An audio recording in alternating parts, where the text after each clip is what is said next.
Hello, Namaskar. This is Arun Rana from Bright Path, your Ancient Bharat Knowledge platform for clarity and bridging your karma gaps. Karma gaps को bridge करने का ये platform है ज्ञान के माध्यम से। आप सभी को कृष्ण जन्माष्टमी की हार्दिक शुभकामनाएं। जय श्री कृष्णा। हरे कृष्णा कृष्ण कृष्ण हरे हरे, हरे राम राम हरे हरे। तो आज जो है हम भगवान श्री कृष्ण के जन्म दिवस के अवसर पर कुछ महत्वपूर्ण बातें डिस्कस करने वाले हैं, जिसमें मूर्ति पूजा और उसके वैज्ञानिक जो कारण है या जो लाभ हैं या क्या सीमाएं इसकी हो सकती हैं, उस पर हम अपने विचार रखने वाले हैं। दूसरा ये कि हमारा जो धर्म है उसमें बहुत सारे कॉन्ट्राडिक्शन हैं, जैसे इसमें जातिवाद आदि आदि। मैं आज हाल ही में जो एक आर्य समाज के बारे में पढ़ रहा था, तो मुझे उसमें जो आर्य समाज जो है जिसकी स्थापना 1875 या 78 के आसपास हुई थी, उसके बारे में कुछ पढ़ रहा था। तो उसको देख करके मुझे लगता है कि हमारे स्वतः के धर्म, हमारे सनातन धर्म में कितनी ज्यादा कॉन्ट्राडिक्शंस हैं, आपस में कितने मतभेद हैं। तो आर्य समाज का क्या विचार है, क्या मानता है? आर्य समाज जो है वेदों को मानता है, पुराणों, मूर्ति पूजा, अवतारवाद और जातिवाद को नहीं मानता है। लेकिन आज जो हम हिंदू हैं, हम जो है ऐसे मोड़ पर खड़े हैं जहां पर हमारे देश में सेक्युलरिज्म है कि आप सभी धर्मों का सम्मान करें, जो अच्छी बात है। लेकिन जो बाकी के धर्म है, हिंदू धर्म के अलावा, हम तो सभी का सम्मान करते हैं। इसलिए जो है हमारी जो सोच है वो बहुत ही फ्लेक्सिबल है, बहुत ही लचीली है, और हम जो है जो टॉलरेंट एक समाज है। हम पूरी दुनिया में सबसे टॉलरेंट अगर कोई धर्म है तो वो है हिंदू सनातन धर्म। तो ये जो हिंदू धर्म है, ये क्या सिर्फ मूर्ति पूजा के बारे में? हम इस बारे में आज काफी गहराई से इसके बारे में डिस्कशन करने वाले हैं। तो हम आपको आज बताने वाले हैं मूर्ति पूजा कहाँ से शुरू हुई, उसका इतिहास क्या है। विभिन्न धर्मों में भी मूर्ति पूजाएं होती हैं या होती थी पहले, उसके बारे में बात करेंगे। फिर हमारे धर्म में इसका क्या मतलब है, क्या महत्व है, वेदों में मूर्ति पूजा थी या नहीं, उसके बारे में बात करेंगे। पौराणिक काल, वैदिक काल के बारे में बात करेंगे। और फिर इस निष्कर्ष पर निकलेंगे कि जब हमारे हिंदू धर्म में इतने सारे कॉन्ट्राडिक्शंस हैं, हम बहुत कॉन्ट्राडिक्शंस के साथ चल रहे हैं, तो हमें हमारे पास क्लियरिटी नहीं है। हमें नहीं पता है कि जब मन में डाउट होता है तो आप फुल फोर्स के साथ में काम नहीं कर सकते। तो बहुत कॉन्ट्राडिक्शंस हैं। उन कॉन्ट्राडिक्शंस को थोड़ा थोड़ा हम डिकोड करेंगे और समझने की कोशिश करें कि हमें कौन सा पाथ लेना चाहिए। और ब्राइट पाथ ही हमें लेना चाहिए। ब्राइट पाथ का मतलब नॉलेज का पाथ होता है, ज्ञान का पाथ। ज्ञान मार्ग से हम आगे बढ़ेंगे। तो भक्ति मार्ग के बारे में बात करेंगे, कर्म के बारे में, आज कृष्ण जन्माष्टमी उस पर भी बात करेंगे। चलिए शुरुआत करते हैं। सबसे पहले आप जो है चैनल को जरूर सब्सक्राइब कर लीजिए मेरे।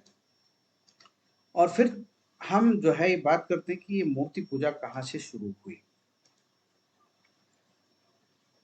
तो बहुत सारी विभिन्न धार्मिक प्रथाएं हमारे बीच में, जिसे नेविगेट करना काफी मुश्किल और भ्रमित करने वाला हो सकता है, खासकर जब आप बहुत सारे विभिन्न विश्वासों और अनुष्ठानों का सामना हम सब रोज करते हैं। तो आर्य समाज, जैसे मैंने कहा कि मूर्ति पूजा को नहीं मानता। आर्य समाज की स्थापना स्वामी दयानंद सरस्वती ने 19वीं शताब्दी में यानी कि 1875 के आसपास की थी, और उन्होंने वेदों के मूल सिद्धांतों की ओर लौटने का आह्वान किया था। आर्य समाज के सिद्धांतों के अनुसार जो है ईश्वर निराकार है। क्या है? ईश्वर को निराकार बताया गया। वेदों ने भी ईश्वर को निराकार ही बताया है। तो उन्होंने जो है ये कहा कि हमें वेदों की ओर लौटने की आवश्यकता है, क्योंकि उनके अनुसार और वेदों के अनुसार ईश्वर निराकार है, सर्वव्यापी और सर्वशक्तिमान है, जिसका कोई रूप या मूर्ति नहीं हो सकती, उनका ये मानना है। और स्वामी दयानंद सरस्वती ने जो है मूर्ति पूजा का विरोध किया और अवैध, इसको जो है अवैदिक प्रथा माना कि वैदिक नहीं है। उनके अनुसार ईश्वर की आराधना केवल ध्यान और प्रार्थना के माध्यम से ही की जानी चाहिए, न किसी मूर्ति या भौतिक वस्तु के माध्यम से। उन्होंने तर्क दिया कि मूर्ति पूजा अंधविश्वास को बढ़ावा देती है और लोगों को सच्चे ज्ञान और आध्यात्मिकता से दूर करती है। उन्होंने ये मानना था। इसलिए जो है, अगर आप आर्य समाज के अनुयायी हैं तो वो सिर्फ केवल वेदों में बताए गए उपदेशों का पालन करते हैं और मूर्ति पूजा से दूर रहते हैं और ऑल्सो अवतारवाद से भी दूर रहते हैं। लेकिन अगर हम मूर्ति पूजा की बात करें तो इसका जो इतिहास है बहुत ही प्राचीन है।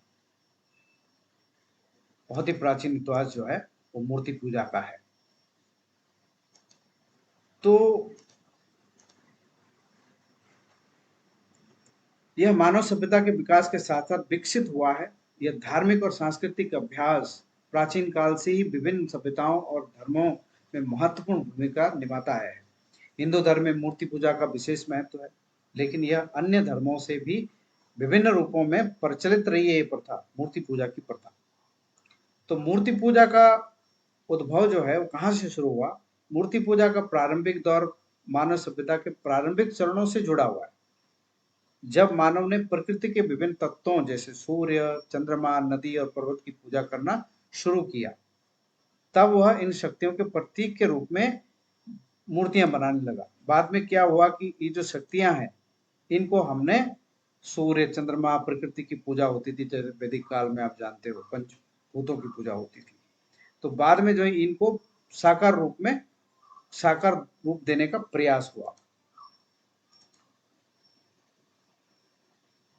अगर हम एक पुराने इतिहास की बात करें जिसका नाम है प्रागैतिहासिक काल में जो है, उस समय जो है मूर्ति पूजा के प्रमाण मिलते हैं। इस काल में लोग प्राकृतिक शक्तियों, देवी देवताओं की मूर्ति बनाते थे और पूजा करते थे। स्त्री मूर्तियों जैसे कि वीनस की मूर्तियां, मतलब इजिप्ट की बात करें या मेसोपोटामिया की बात करें, जीवन शक्ति और मातृत्व शक्ति का प्रतीक ये मूर्तियां होती थी। प्राचीन सभ्यताओं की बात करें तो प्राचीन मिस्र की बात होती है।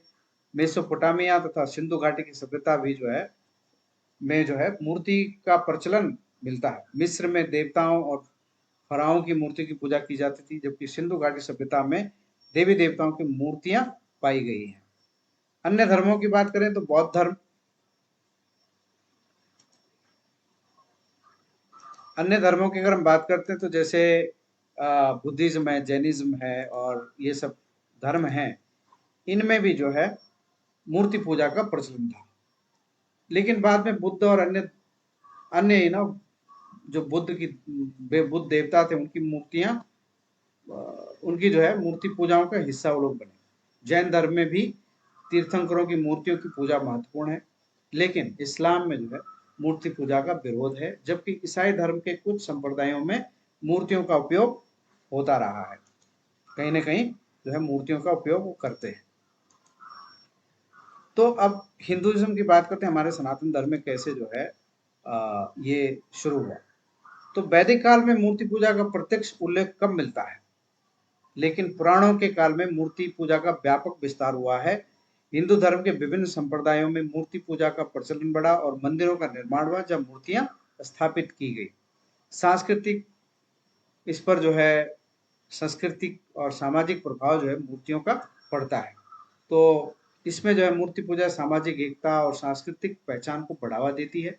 यह धार्मिक परंपराओं और अनुष्ठानों का हिस्सा है जो कई पीढ़ियों से चली आ रही है। मूर्ति पूजा ने कला और स्थापत्य कला के विकास में बहुत महत्वपूर्ण योगदान दिया है। समय के साथ साथ मूर्ति पूजा के स्वरूप और महत्व में बदलाव आया है।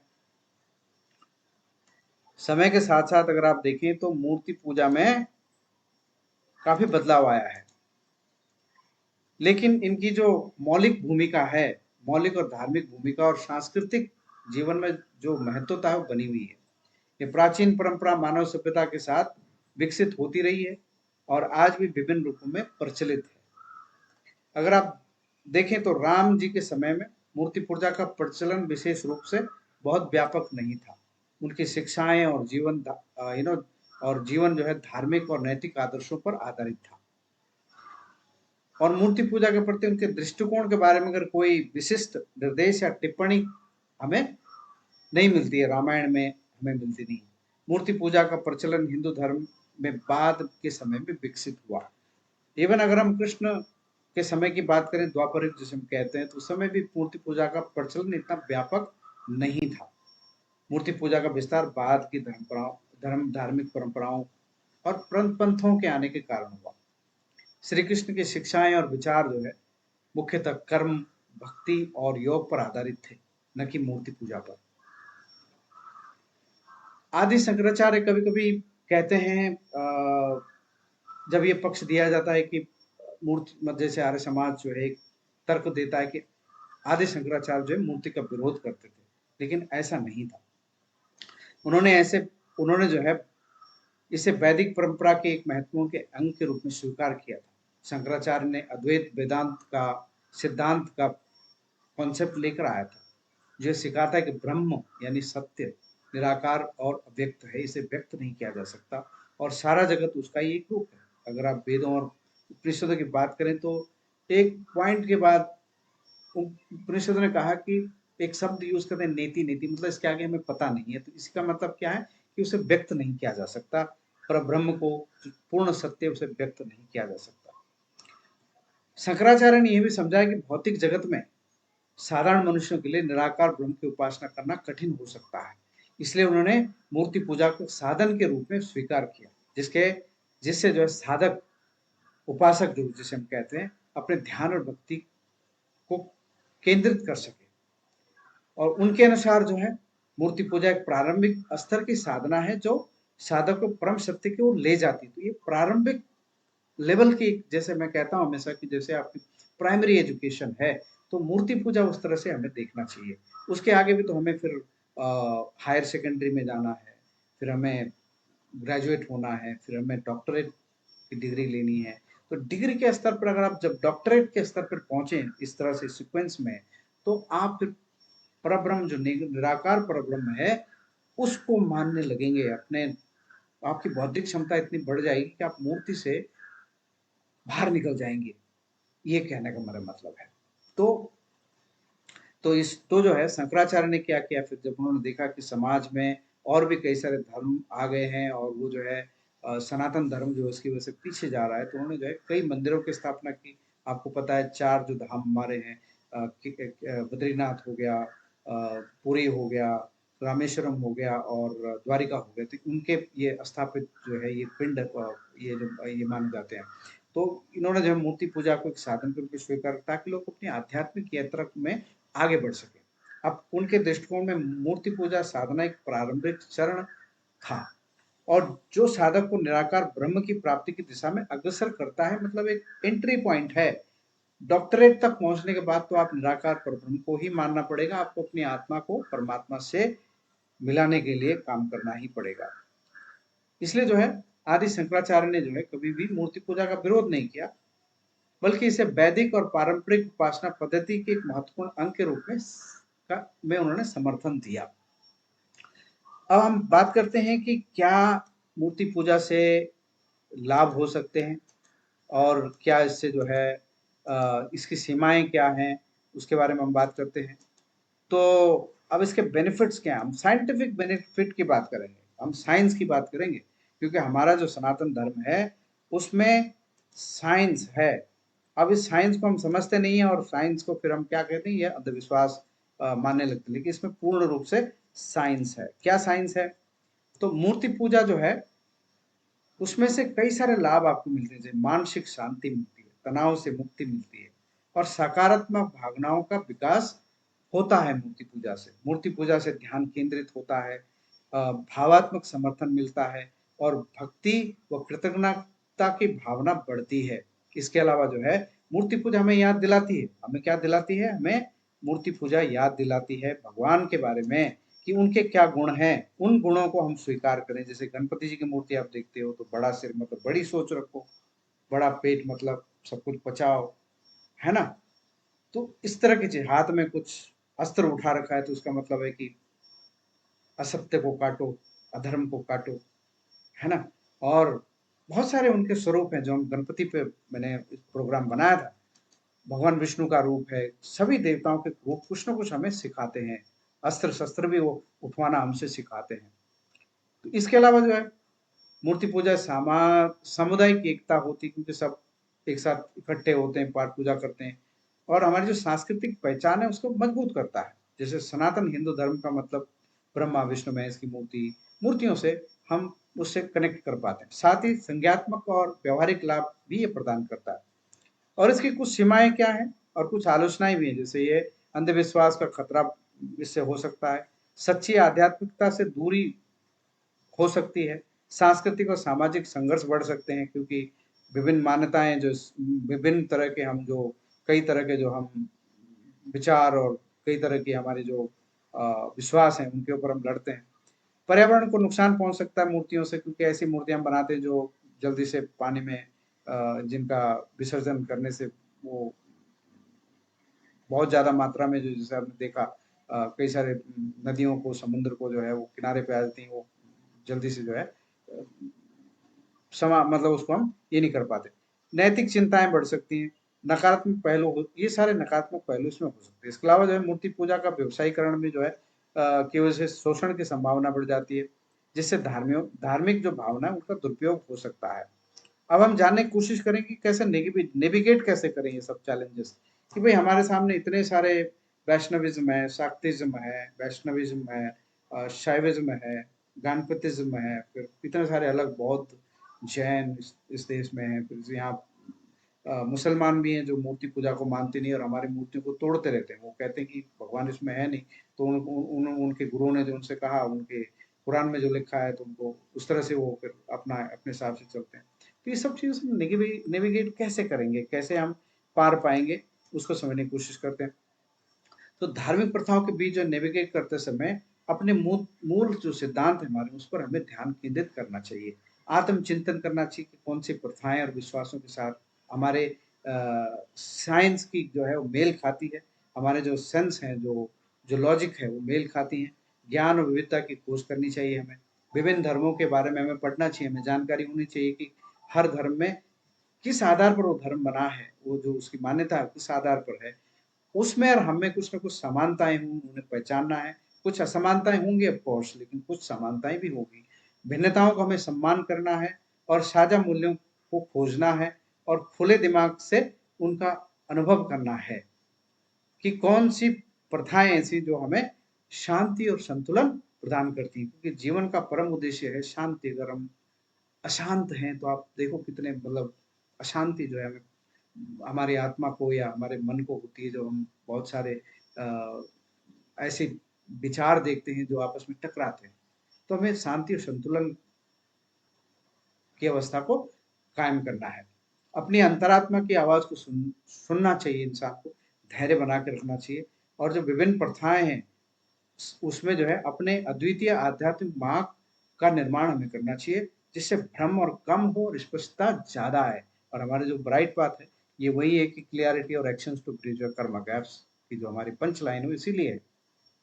आज कृष्ण जन्माष्टमी है, तो हम कृष्ण की जो शिक्षाएँ हैं, वो जो है इस दुविधा में बहुत ही मूल्यवान जो मूल्यवान जो अंतर्दृष्टि है, जो इनसाइट है, वेरी वैल्यूएबल इनसाइट हमको देती है, प्रदान करती है, जो हमें भक्ति और कर्म दोनों के को संतुलित ढंग से मतलब उसका जो दृष्टिकोण है वो पेश करती है और हमें ऐसी संतुलित दिशा में हमें जाना चाहिए, ये हमारा मार्गदर्शन करती है। तो अब क्या है, दोनों दृष्टिकोणों का समन्वय भक्ति और कर्म, गीता और भगवान कृष्ण ने जो दिया है, भक्ति और कर्म के मार्ग को उन्होंने प्रधानता दी। पहले उसने कर्म के मार्ग की बात करी है, तो कर्म के मार्ग में कर्म करो, फल की इच्छा ना करो, है ना? और एक कौन सा कर्म करना चाहिए हमें? निष्काम कर्म करने को उन्होंने कहा। तो आदत दृष्टिकोण ये होगा, भक्ति और कर्म का समन्वय होना चाहिए। श्री कृष्ण की पूजा करके हमें उनका आशीर्वाद लेना चाहिए, मूर्ति की पूजा करके हमें उनका आशीर्वाद लेना चाहिए, उनसे सीखना चाहिए। मार्गदर्शन और आंतरिक शक्ति की कामना करनी चाहिए कि भगवान हमें हमारा जो है आंतरिक शक्ति बढ़ाएं। हे प्रभु आनंददाता, ज्ञान हमको दीजिए, शीघ्र सारे सद्गुणों से पूर्ण हमको कीजिए, लीजिए हमको शरण में, हम सदाचारी बने, धर्म रक्षक वीर भरतारी बने। ये हमें प्रार्थना उनसे करनी चाहिए। और अब साथ ही लेकिन जो हमारे लक्ष्य हैं उनको प्राप्त करने के लिए हमें आवश्यक कार्यों में सक्रिय और संलग्न होना चाहिए। हमें हमें जो है अपने जीवन की शिक्षाओं में जो है हमें सच्चाई, साहस और करुणा के साथ जीवन जीने का जो है के साथ हमें आगे बढ़ना चाहिए।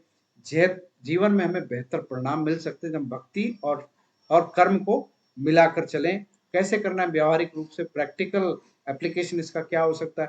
दैनिक जीवन में जो है डेली लाइफ में हमें क्या करना है? दिन की शुरुआत में प्रार्थना करें, ध्यान करें और ईश्वर से मार्गदर्शन की कामना करें, हे ईश्वर मुझे मार्गदर्शन देना, और फिर अपने कर्तव्यों को ईमानदारी और प्रतिबद्धता के साथ निभाएं।